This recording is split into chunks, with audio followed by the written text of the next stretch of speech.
আমরা শুরু থেকে ৪১ দফা প্রণয়ন করেছিলাম, সেখানেও আমরা পেয়ারের কথা বলেছি।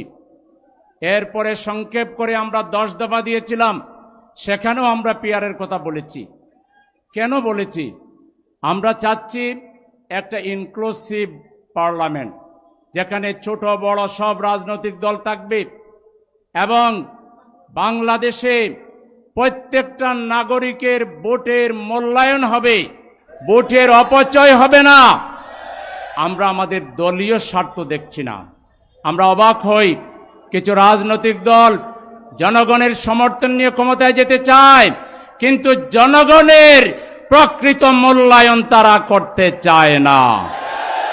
আমরা পরিষ্কার বলে দিচ্ছি, আপনারা এই পিয়ারের পক্ষে যারা নাই, তারা যদি নির্বাচন চান তাড়াতাড়ি পিয়ারের পক্ষে আসতে হবে।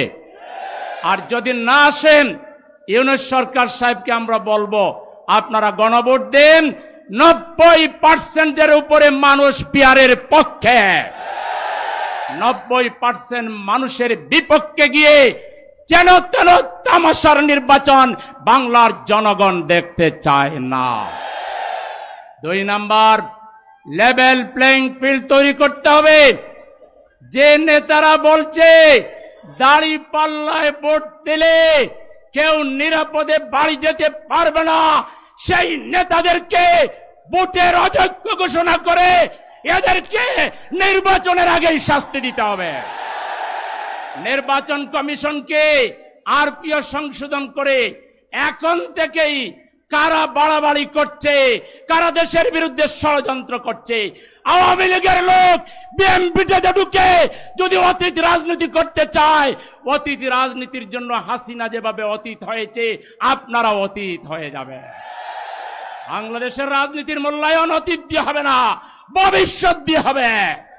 গত 12 মাসে জামাত কি করেছে আর কে কি করেছেন, মানবিক সেবা আপনারা কি করেছেন, দেশ গঠনমূলক আপনারা কি করেছেন, এগুলো মূল্যায়ন করেই জনগণ জামাতকে ইনশাআল্লাহ আগামী দিনে ক্ষমতায় পাঠাবে। ৩ নম্বর বলতে চাই, আপনারা এত খাওয়া দাওয়া করলেন, ২-১টাতে আমাদেরও যাওয়ার সুযোগ হয়েছিল, বেশিরভাগ আমাদের তাহের ভাই, রফিক ভাইরা গেছেন।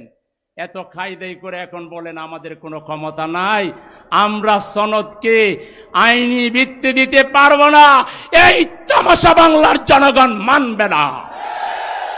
আপনারা অবিলম্বে প্রেসিডেন্টের অধ্যাদেশের মাধ্যমে জুলাই সনদের প্রত্যেকটা ধারাকে আইনে রূপান্তরিত করে এই আইনের ভিত্তিতে জাতীয় সংসদ নির্বাচন দিতে হবে। নতুবা দেশের জনগণ যদি রাস্তায় নেমে পড়ে, আপনারা তো ২-১টা দলের রাস্তা ব্লক দেখেছেন, এটা সেটা দেখেছেন, তাতেই কাঁপতেছেন।